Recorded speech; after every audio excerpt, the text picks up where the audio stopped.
Hey up, it's Steve from the Old Yorkshire Geek, and welcome to the next part of my series. My top 5 favourite films from each year that I've been alive, or for each year since I was born, or whatever. We're still no closer to getting the title for this series, are we? But anyway, we're up to 1978, as you can see. There's Christopher Reeve as a certain man who is maybe super. So this is going to be my top 5 films, my top 5 favourite films of this year. There were lots of films out this year, lots of really good films out in 1978. So I've got a top 5 films, and then I've got 9 honourable mentions. It were really hard to pick a top 5. So any one of these, any of these, what's 9? Any one of these 14 films could have been in the top 5, but I finally went for my top 5. So then we'll do those, and then we'll do the honourable mentions after, in quick succession. So off we go. Remember, this is my top 5 favourite films of this year, of that year, 1978. Not necessarily the best films. These are my favourite ones, the ones I've watched the most, etc. The ones I rewatch more than the others. Right, so off we go. The first one, up first, remember, and they're not in any order. It's not a countdown or anything like that. It's just a list. They're not in any order. The first one isn't the worst one or the best one, depending, whatever. So they're just in a random top 5 order. Right, so the first one is Grease. I love this film. And to be honest, I don't know why. I just like musicals, I think. I'm a rocker, I've got the hair and everything, and I like me heavy metal and stuff like that, and Queen. But I love Grease, and I love the songs in it, and I love Olivia Newton-John, the late Olivia Newton-John, and John Travolta are amazing in this film, directed by Randall Kleiser. I remember going to see it at the cinema at the time, and there was a queue. It was a literal blockbuster for that town. It was a city I lived in at that time. It literally went all the way round the block, and I thought, I'm not going to get in here. And then I saw some school friends at the front of the queue, and they went, "Hello, Steve, do you want to come in with us?" I went, "Yeah!" So I got in with them. So there we go. So it's a great film, great songs in it. You're the one that I want, hopelessly devoted to you, Grease Lightning, etc. It's a great film. I love it. I've never seen Grease 2. Never seen it, and I don't want to see it. So there we go. So that's Grease. Great film. Next up on the list is Superman, the movie. Remember we used to have films called whatever, the movie? Don't get them anymore, do we? Or the motion picture. They tend not to do that these days, which is kind of sad. But anyway, Superman, the movie, directed by Richard Donner, Christopher Lee, Gene Hackman, etc. I forgot the name now. Margot Kidder, that's what I'm trying to think of. Margot Kidder, Ned Beatty, Glenn Ford, who is in it a criminally short amount of time. But anyway, this is one of the films that I think is special. It deserves to be up on a pedestal. Like you've got Star Wars and the original Planet of the Apes and other films, but this is another one of those. Maybe Grease as well. Needs to be up on a pedestal above all the others. This is one of the greatest films of all time, in my opinion. It is way up there. It's a great origin story. It's the film that all other superhero films follow this template of this film, don't they? It's a great origin story about Superman, Kal-El, Clark Kent coming to Earth from the doomed planet Krypton, becoming Superman, saving the world, and etc., etc. Famously followed by Superman 2 in a few years, which were filmed. They were filmed back to back, or at the same time, by Richard Donner, and then he was famously fired by Ilya and Alexander Solkind for whatever reason, and they brought in Richard Lester, who previously worked with the Beatles and people, and he came in and redid Superman 2. But most of Superman 2 is, Richard Donner's work, but Richard Lester did add his own parts in it. The Paris part with the bomb in the elevator and stuff, which I didn't mind. I like the Richard Lester version. To be honest, I've got to admit, people brave about the Richard Donner cut of Superman 2. I prefer the Richard Lester version. I'm sorry if that's controversial. But anyway, Superman. We're talking about the first Superman film. A great film. As I said, it should be up there on the pedestal. So that's another one. So, right. Next up is a horror film, The Manitou, based on the book from one of my favourite authors, Graham Masterson. The film was directed by William Girdler, who I think would pass away after this film. I think it was after this one. He was like an up-and-coming director of monster movies. He'd done stuff like Grizzly and films like that. And I think he died in a helicopter crash not long before the film was released. But anyway, I love this film. It's I don't know, it could be classed as a guilty pleasure. This into special film by any stretch of the imagination. Stars Tony Curtis hamming it up and disco dancing, and it's painful sometimes to watch. Michael Ansara and Susan Strasberg. Susan Strasberg gets a lump on her neck, and it grows into a Native American witch doctor, shaman, whatever you want to call them, called Misquamacus, who eventually emerges and becomes super powerful, and there's a big fight, and there's lasers and everything at the end, and it's cool. It's a cool film. I really like it. I did it in Appointment with Fear, Friday Night Appointment with Fear 1 week, so look that up. Right, so there we go. So that's The Manitou. It's great. Give it a whirl. Next up is another film I've covered on the channel, Warlords of Atlantis. I did a Magnificent Monday about this. One of the last of the Doug McClure monster movies, directed by Kevin Connor. It's also called Warlords of the Deep in some places, but I think it's most famously known as Warlords of Atlantis.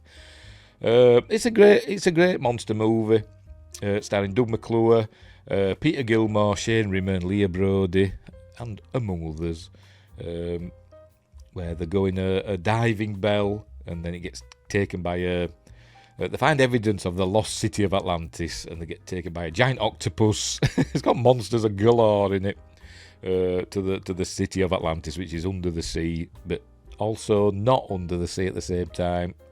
They don't really explain it.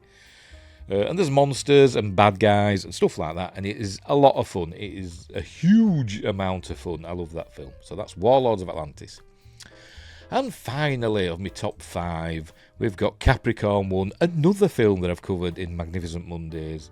A great conspiracy thriller.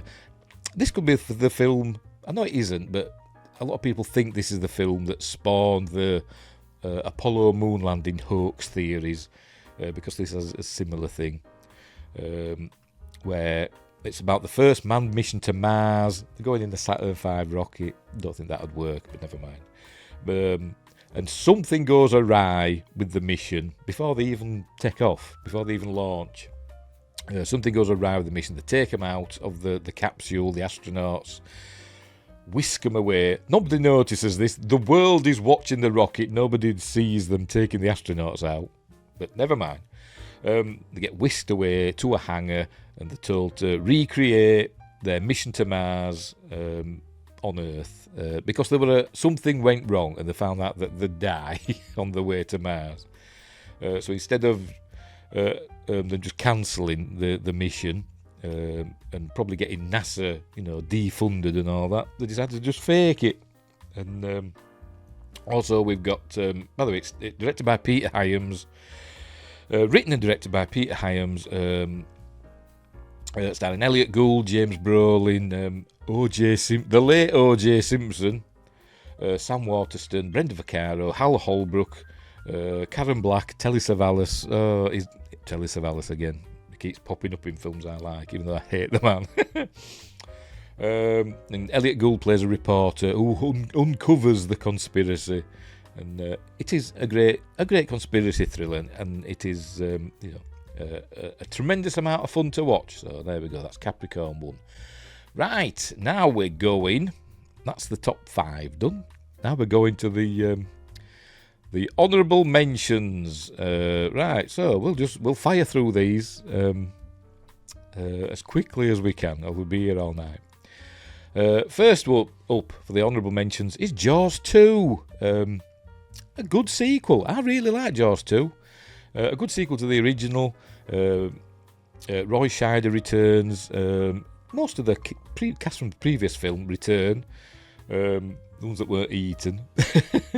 Apart from Richard Dreyfuss, he doesn't turn up, although his character is mentioned. He's not in it again. Return. Another shark's arrived. Is it related to the other shark? Don't know, but it is a good sequel, and it is fun.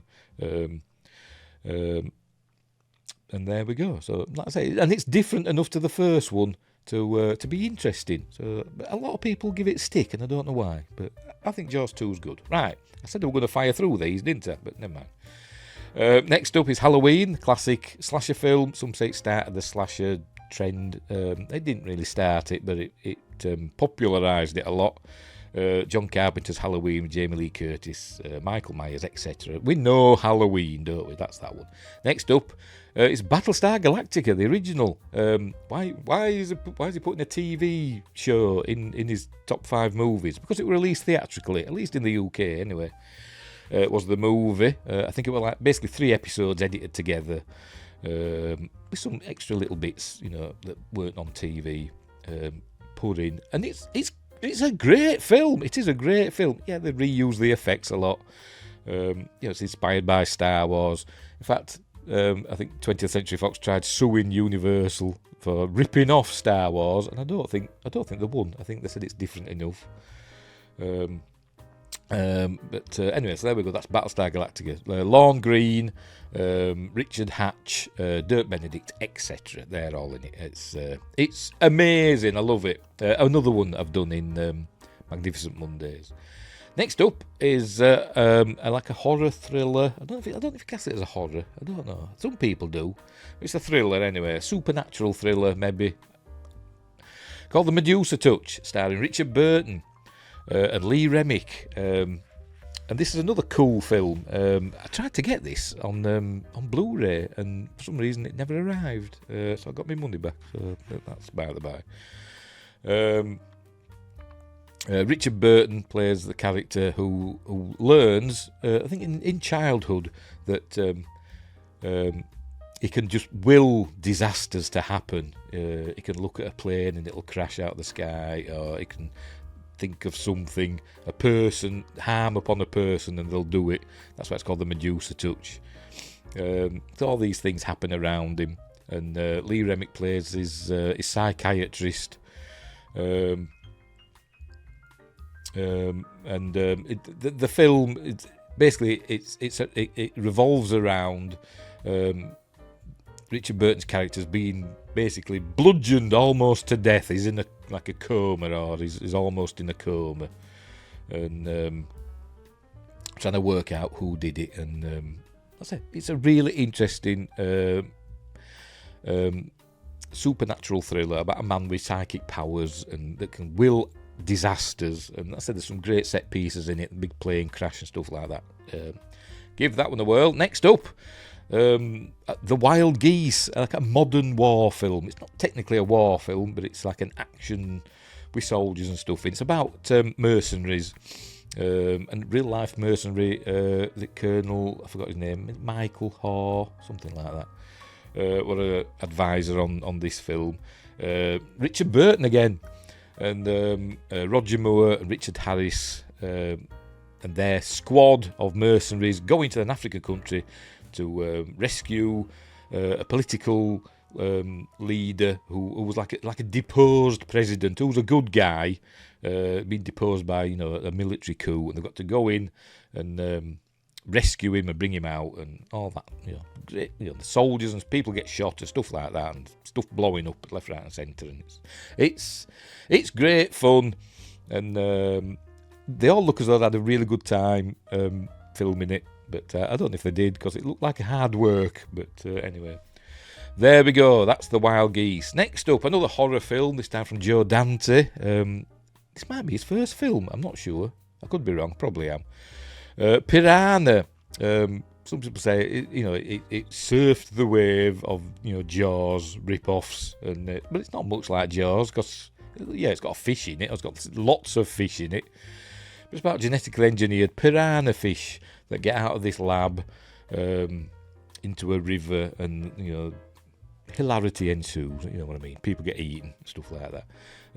It's like it's not a full-on horror. It does have its comedic moments. I think Bradford Dillman stars in it, among others, and but it's got some nice effects in it, and it's got its Joe Dante. It's also got little bits of stop motion. He likes putting his stop motion effects in it. But there we go. That's Piranha.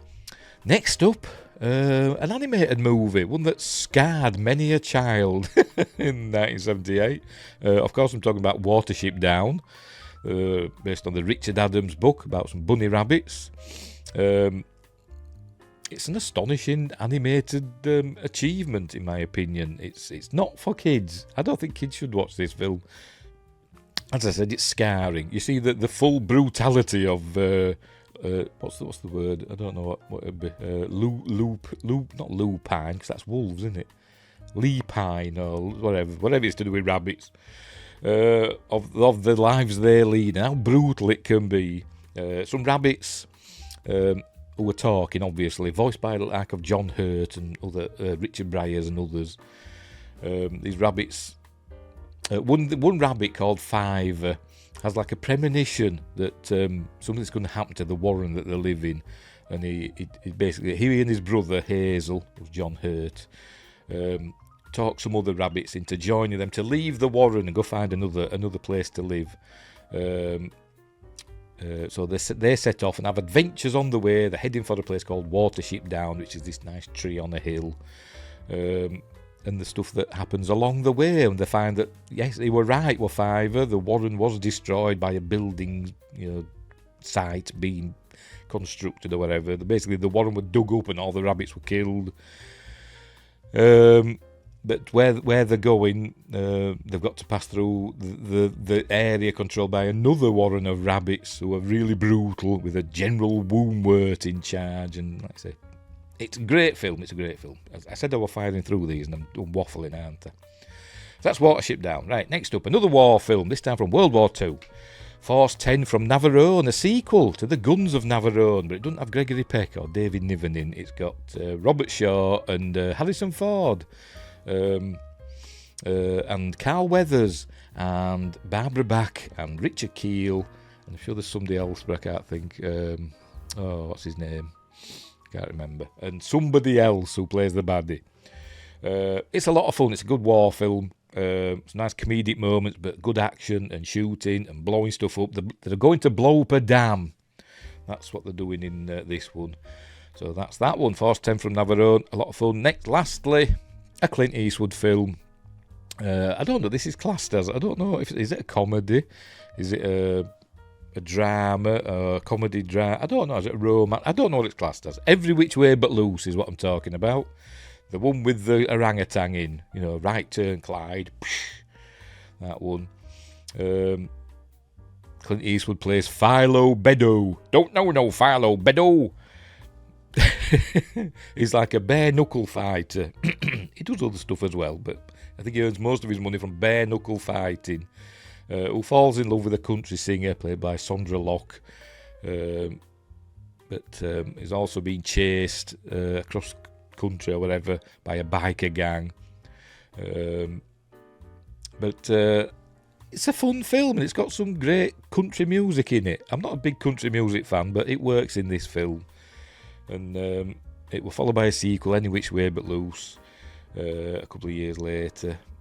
So there we go. That's it. That's my list. That's my top 5 and my top 9 honourable mentions. So we'll go through them one last time, shall we? Right. So first up, we had Grease. That was followed by Superman the movie. Then The Manitou.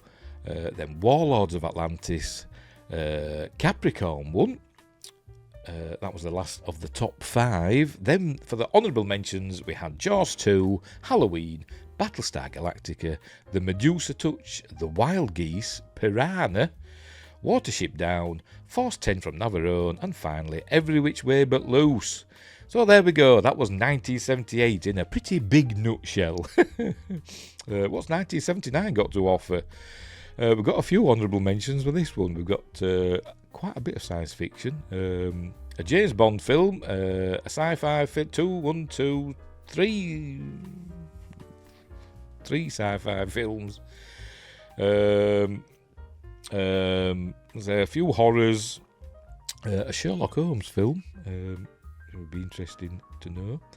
A monster movie, some more classic horror, a film about an aeroplane, and some comedy. So that's what we've got to look forward to in 1979. Right, so we'll leave it there. So, thanks for watching, wherever you are. Look after each other, and until next time, I'll say this.